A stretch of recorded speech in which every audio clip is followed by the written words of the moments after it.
Сургуулиас шаардж байгаа зүйл болохоор энэ хүүхд яг бидний системээр явж байгаа хүүхдүүдтэй адилхан түвшний мэдлэг хүлээж авсан нуу гэдгийг ер нь шалгаж байгаа шүү дээ. Шинэ юм үзэж судлаад шалгалт өгөөд юм гэсэн үг биш яг л бидний 10 жилд үздэг юм Тийм л асууж байгаа л та. Тийм л асуу. Кредитийн тооцох систем нь өөр баггүй. Энд чинь нэг хичээл дор хаяж 5 кредитүүд мэдчихлээ л чи гаргана мэдэхгүй бол чамаа ингээд унаагаад байна л гэсэн ерөөс систем.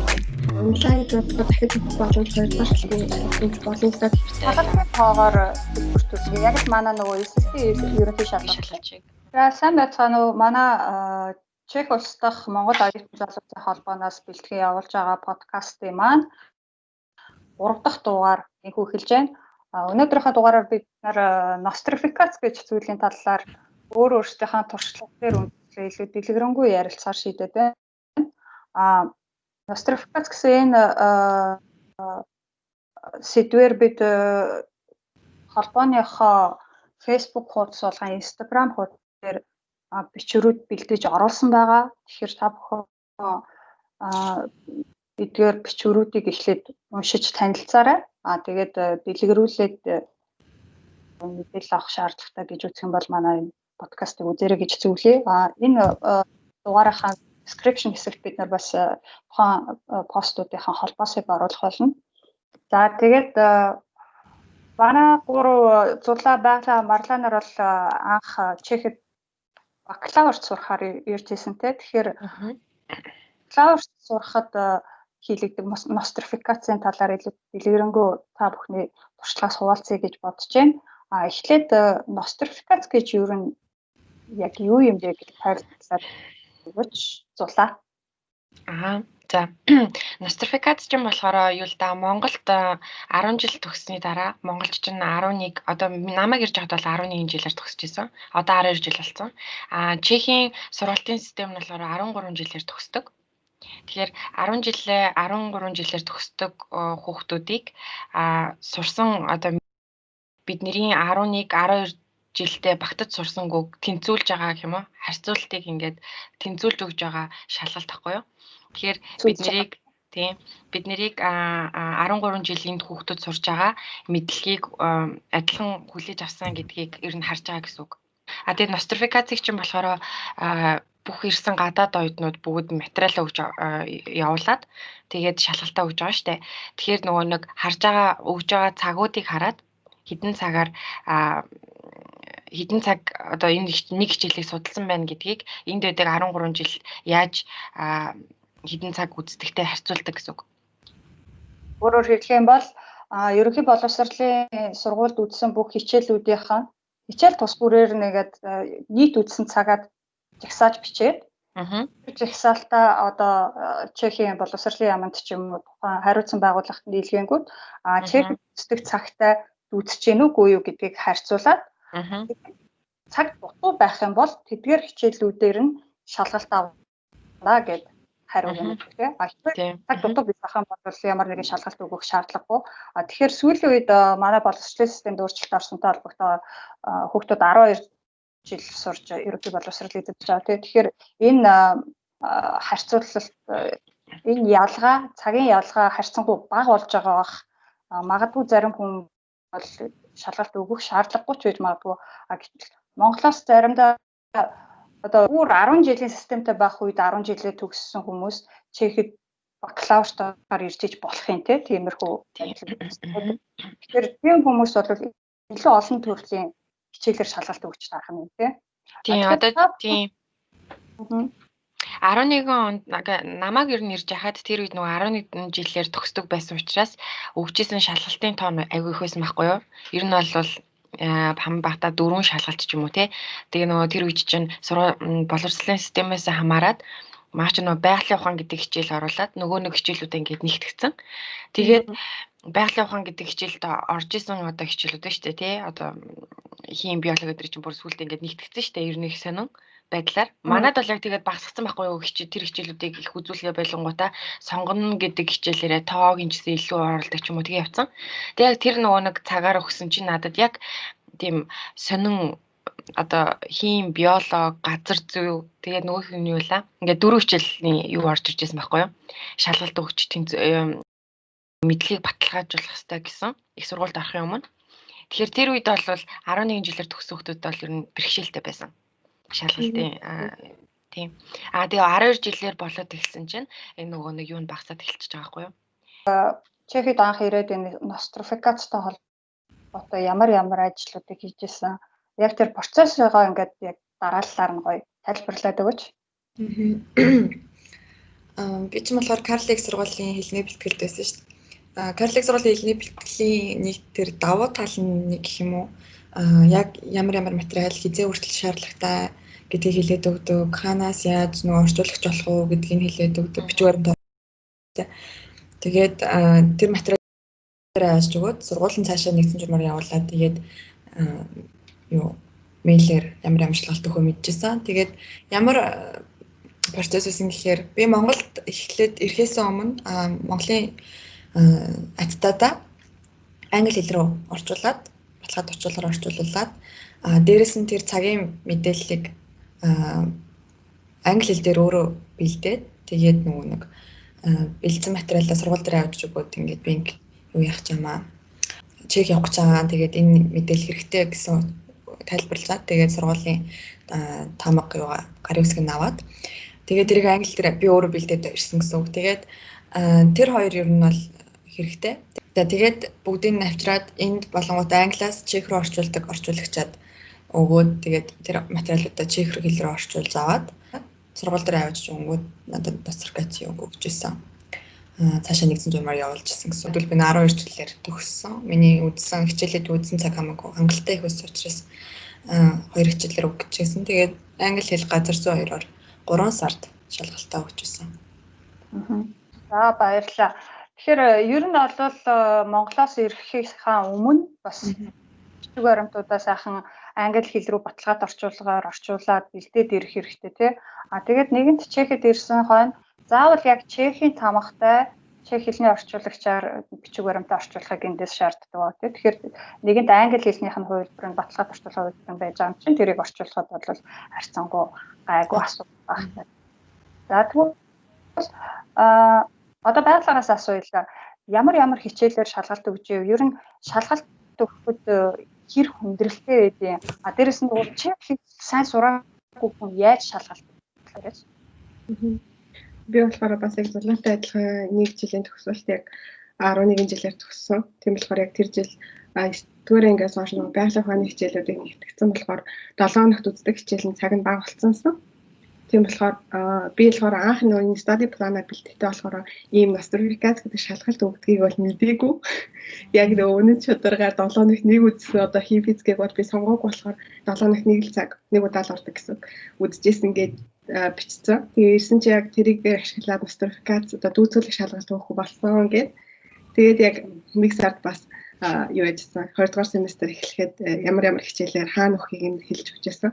Тэгсэн чинь би хим, физик, газар зүй, бас биологи. Энэ дөрвөн байгалийн ухааны хичээлээр нэмээд англи хэл. Ингээд 5 хичээлээр шалгалт өгөлтөө.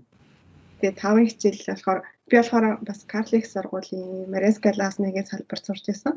Тийм болохоор сургуулиас одоо бүх юм нь бол тусалж ясан бичиг баримт бүрдүүлэхээс эхлүүлээд варид грейд болохоор шалгалтыг болохоор тестээр авчихсан. Бүх хичээлийн шалгалтыг. За тест биш шалгалт нь болохоор информатик, математик, англи хэл. Энэ шалгалтууд болохоор математик болохоор бодлого бичлэлээр бичгийн шалгалт. Информатик болохоор практик, англи хэл болохоор ярианы шалгалт. За бусад байгалийн ухааны хичээлүүд нь болохоор тестийн хэлбэрээр авч ирсэн. Хэлний бэлтгэл болохоор жишээ тестүүд ажиллуулад тэгээд тэрийг ажиллуулсан дараа багштайгаа ярилцаад манайх газар зүй удахгүй байсан ч гэсэн газар зүйн багштай байсан. Тэгээд газар зүйгаа ч гэсэн бидэрт үг хэллэгийн зааж өгөөд тайлбарлаад тэгээд ер нь яг тэр бэлтжсэн тестнээс л орж ирж байсан. Яг тэгэхэд нөгөө юу яадаг тест чинь ингээд яг тэр тестээр авч байгаа ингээ байран солигддог шүү дээ. Асуултын байрлал, дараалал, А, Б, З, D-ийн дараалал. Тэнгүүд багшийн нэг анхааруулж яг тэрийг анхааруулж байсан байхгүй.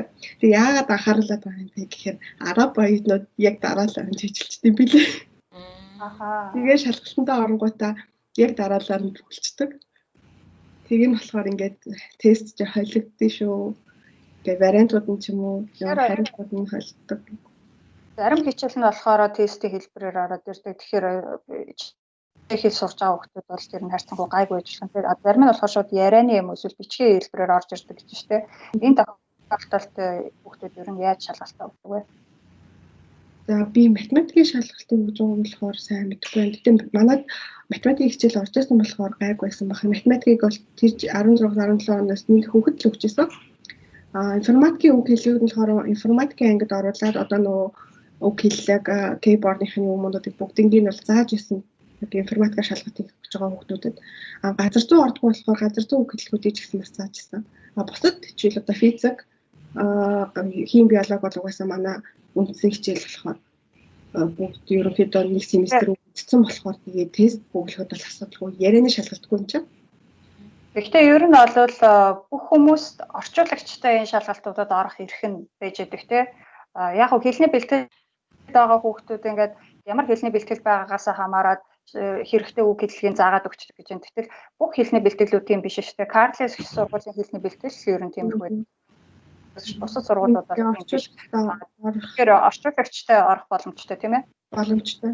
Гэхдээ нөгөө яг тэр хоёр болохоор би тэгж мэдээгүй яа тэгэхээр орчуулагчтай орох боломжтой гэдгийг яа тэгэхээр манай сургуулиас ямар ч тийм орчуулагчтай орно гэдэг санал болгоогүй л тийм. Тэгэхээр энийг бас нострификац өгөх хүүхдүүд маань анхаарах хэрэгтэй юм шүү дээ. Орчуулагчийг зөвшөөрдөг. Тэгэхээр уучлаад орчуулагчаас хайх хэрэгтэй. Чехэд бол Монгол орчуулагч нар маш олон байдаг.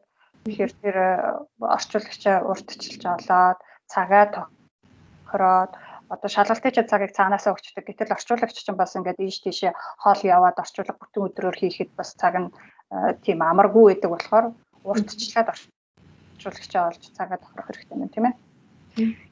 За тэгээд ерөнхийдөө эрдэг асуултууд нь нэг хэвэн байдаг гэж юм тий. Ингээд байрлал нь өөрчлөгддөг. Гэхдээ ерөнхийдөө юм байдаг. Тэгэхээр та нарт ер нь ийм хичээлүүд дээр ийм асуултууд ирдээ шүү гэдэг нэг харчих боломжтой тиймэрхүү цахим хуудас ч юм уу эсвэл ямар нэгэн тийм мэдээлэл байвал хуваалцаач. Би болохоор Бодибрадийн Карликс сургуулийн хэлд байсан.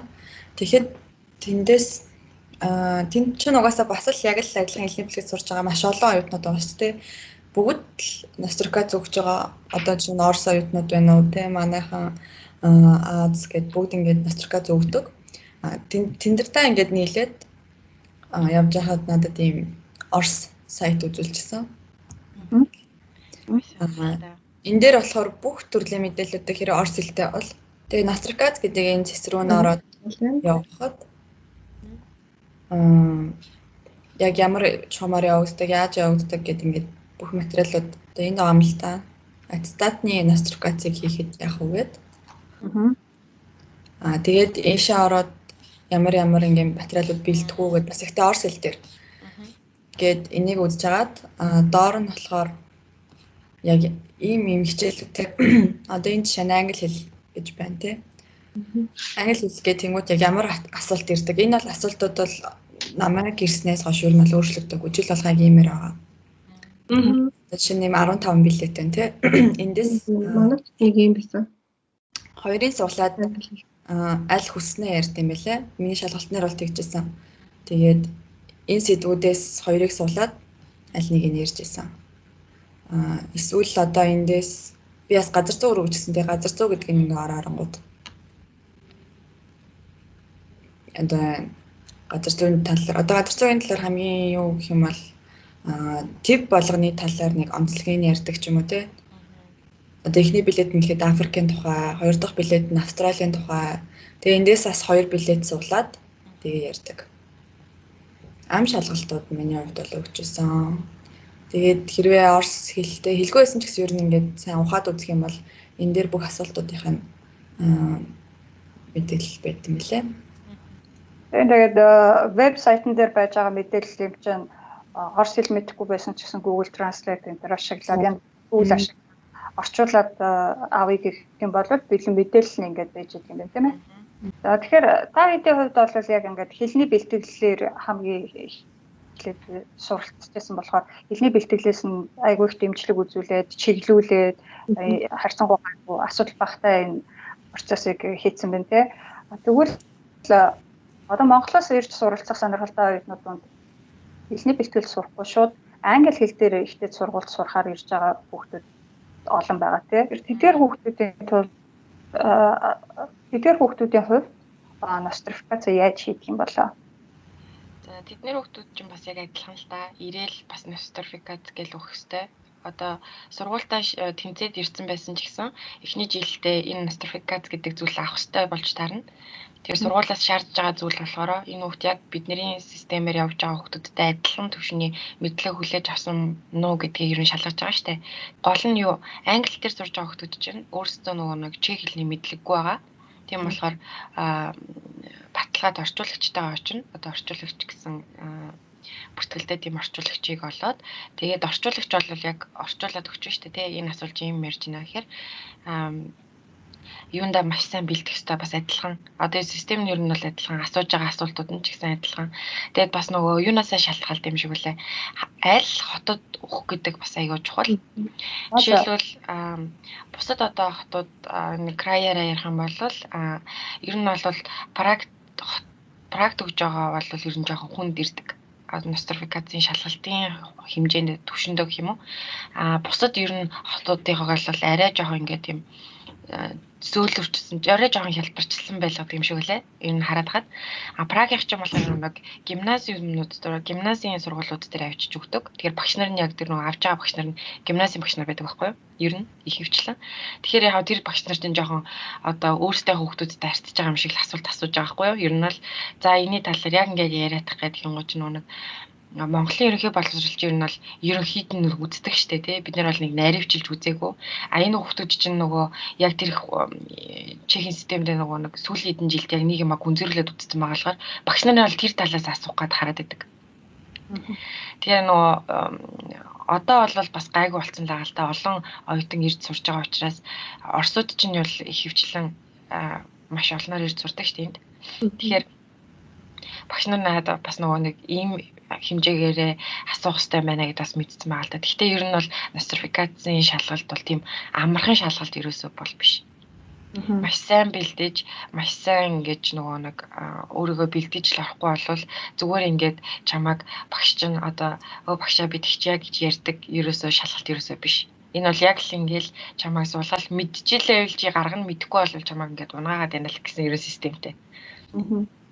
Тийм болохоор угаасаа нострификацийн энд өгж байгаа хүмүүс чинь хичээлийн хажуугаар үзэхээр энэ шалгалтаа өгөхгүй бол цаашаа нөгөө их сургууль руугаа өргөжлүүлж сурч чадахгүй шүү дээ. Тэгэхээр хэдий чи их сургуульд яваад сураад байгаа ч гэсэн хэрвээ энэ баталгаатай энэ юуг авахгүй бол нострификац гэдэг зүйл авахгүй бол өргөжлүүл сурах боломжгүй гэсэн үг л дээ. Тэр ерөөсөө их сургуульд ирж байгаа хүмүүс бол энийгээ маш сайн мэдэх хэрэгтэй. Ер нь бол энэ шалгалт бол ийм том хэмжээний шалгалт гэдэг юм байна шүү гэдэг ч юм уу тэр талаас нь. Би жишээлбэл анх ирж байхдаа ер нь их мэдээгүй. Ер нь бол хин ч ингээд ийм энийг ингэж нострификац гэдэг зүйлийг авдаг гэж ерөөсөө хэлж байгаа юм чинь. Тэр үед бол ерөөсөө юу ч мэдэхгүй байгаа шүү. Тэгээ тийм болохоор жишээлбэл алдаатай зүйлүүдээ одоо ингээ харахаар тэр цагийн тодорхойл гэдгийг бол маш буруу бичснээ би бол маш сайн мэддэг. Яа тэгэхээр монголч чинь Монгол одоо бид нэр өөрсдөө эндээ цагаа бэлдэж багш руугаа явуулж байгаа хгүй жишээ нь. Энэ бол яг ингэсээ факт л та. Тэгэнгუутаа багш нар болохоор ерөөсөө тийм юм сонсож байгаагүй.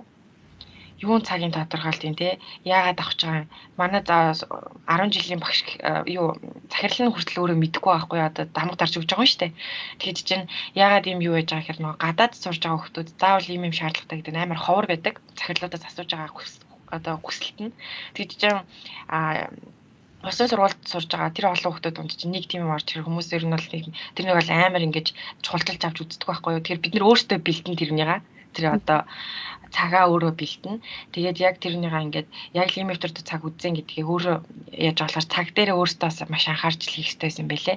Тэгээд одоо 11 жилээр тэгж төгсөөд ирсэн хүмүүс бол ер нь бол жоохон яг харах юм бол жоохон хохирсон байгаа байхгүй юу? Байгалийн ухаан гэж ингэж амар багсгаад хийцэн. Одоо тэр Монголын системд өөрөөсөн энд чинь болохоор яг нөгөө нэг байх ёстой цаг гэж байсан чинь бид нэр болохоор тэрний ингээд өөрөөр үзсэн болохоор энэ ирээд амар олон шалгалт өгөх ч юм уу тийм хэмжээний асуудал гарч ирсэн.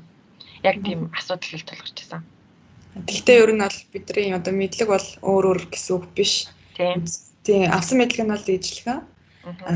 Гэхдээ яг баг цаг үзсэн гэдгээрээ бид нар ингээд дахиад ингээд тэр хичээлийг судлаад шалгалт өгөхөд бэлдэж ийна л гэсэн үг болчихж байгаа байхгүй юу? Түүнээс биш яг шинэ юм үзэж судлаад шалгалт өгöd байх гэсэн үг биш яг л бидний 10 жилд үздэг юмыг юм л асууж байгаа л да. юмыг асуудаг. Тэгэхээр ер нь нийтлэг өгөгдөд гэдэг хичээллүүдийг харж байхад биолог, газар зүй голцоо байгаад ах шиг байдаг үнэн үү? Тийм.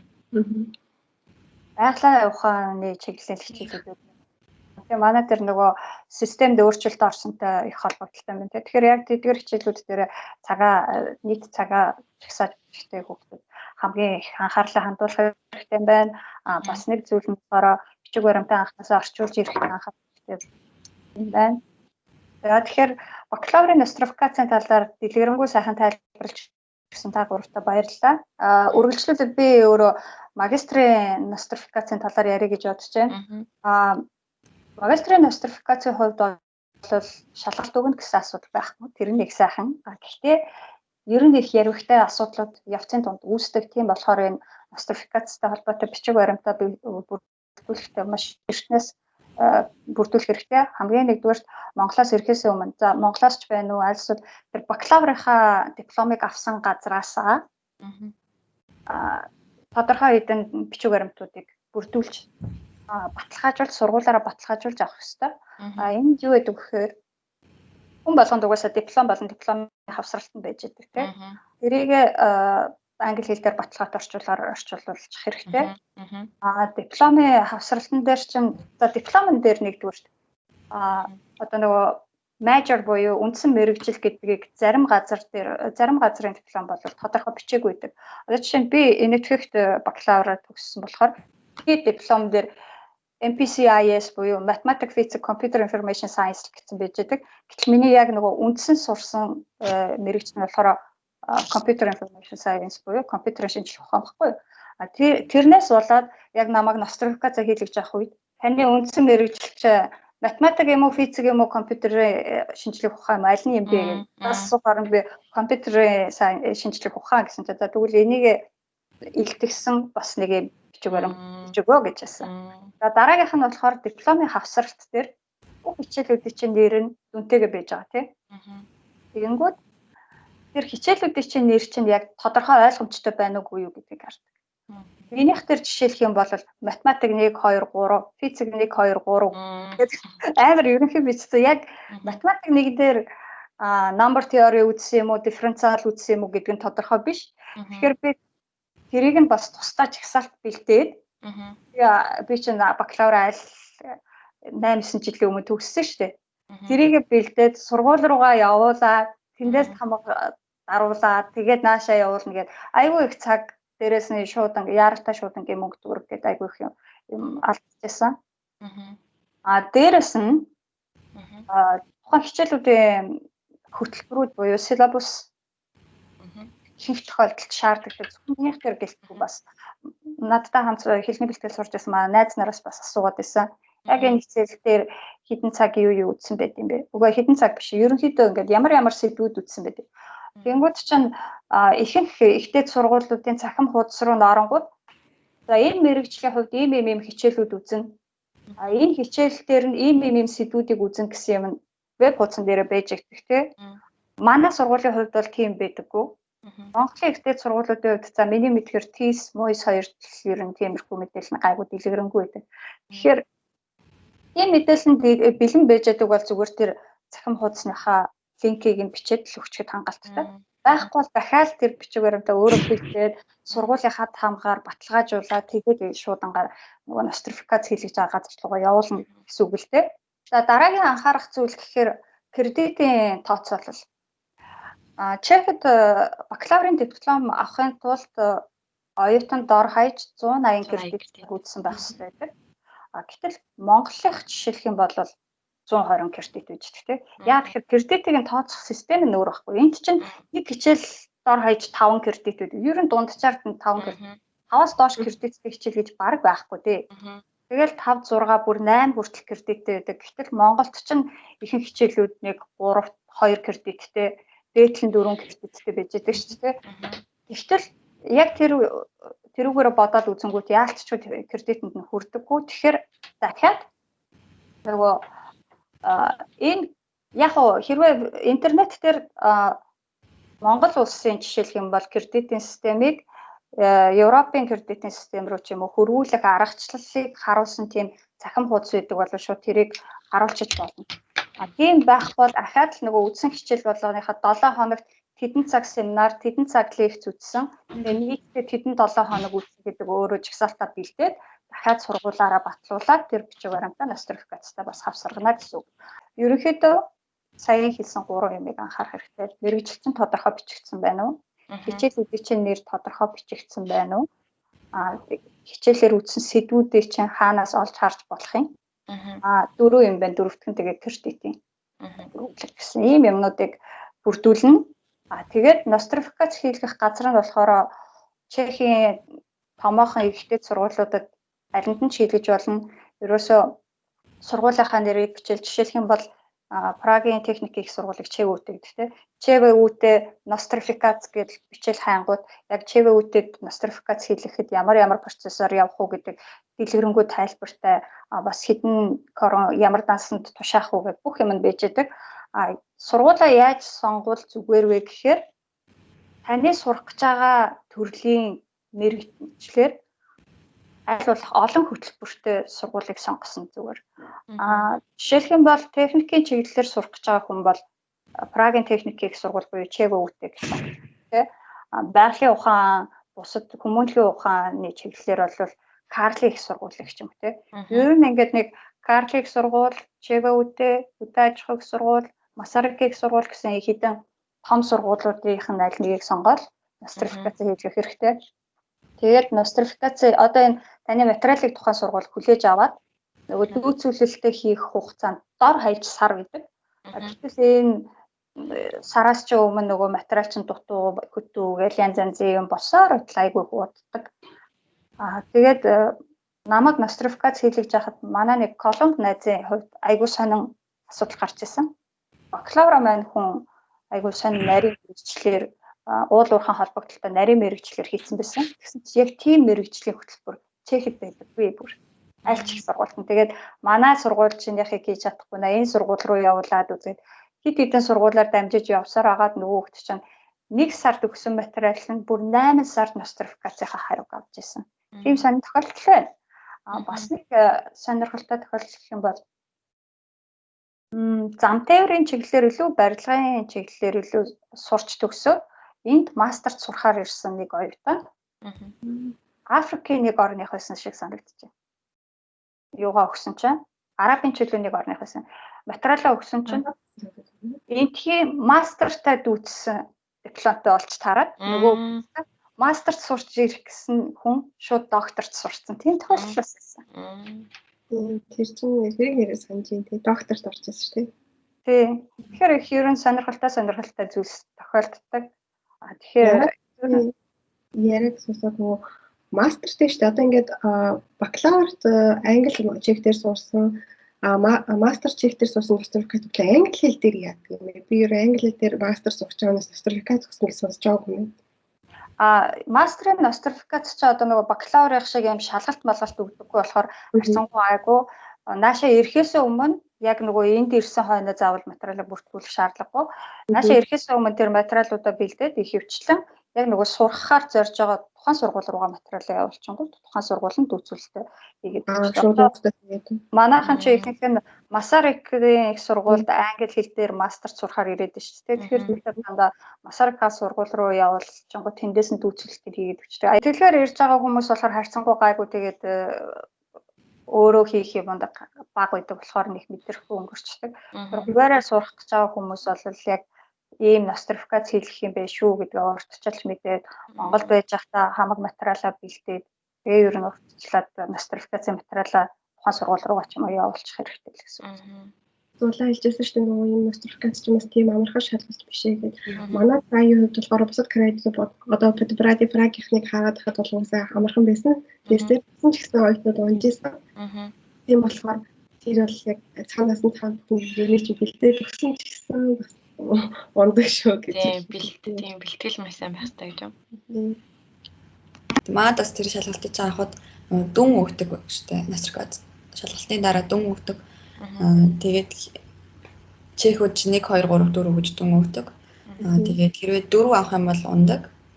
3 авсан ч гэсэн бол тэнцэж болдог. Тэгэхээр ч бас ямар ч гэсэн ядаж талыг мэдчих хат бол тэнцэх магадaltaй. Ямар ч гэсэн жоохон ч гэсэн бэлдсэн л ах хэрэгтэй. Яг онлайн гэж бодоход дахиж өгөх боломж хоёрдугаар шалгуулт өгч болно л да. Тэгэхээр тэрийг дахиж өгч болох ч гэсэн нөгөө нэг одоо хэдийн бэлтгэлийн төгсөөд одоо тухайн эсрэг сургууль руугаа материалаа явуулах чинь тохиолдлууд идэв болохоор ер ихний хараа тэнцсэн юм зүгээр. Тийм тэр нэг шалгалт өгөх өдөр нь бас тэр чинь уддаг баха тий. Нэг өгсөний дараа дараагийнхаа өгөх тэр нөгөө нэг өдөр нь тогтоох гэж бас хугацаа авна. Тэгээ плюс одоо нөгөө нэг орчуулагчд ордог хүмүүс л тэр чинь орчуулагчдын цагийг аавна. Ер нь бол ингээд сумжираад явчих шүү дээ тий. Тэгээ дээрэс нь бас мөнгө их зарцуулна тий. Төлбөртэй шалгалтын тоогоор төлбөртүүлнэ. Яг л манай нөгөө эсэлтийн ерөнхий шалгалтыг. Тэгээд бас орчуулагчтай төлбөртүүлнэ гэхээр чинь бас санхүүгийн хувьд амаргүй л даа бол та. Тэгэхээр маш сайн тооцоолт байх хэрэгтэй, бэлтгэлтэй байх хэрэгтэй.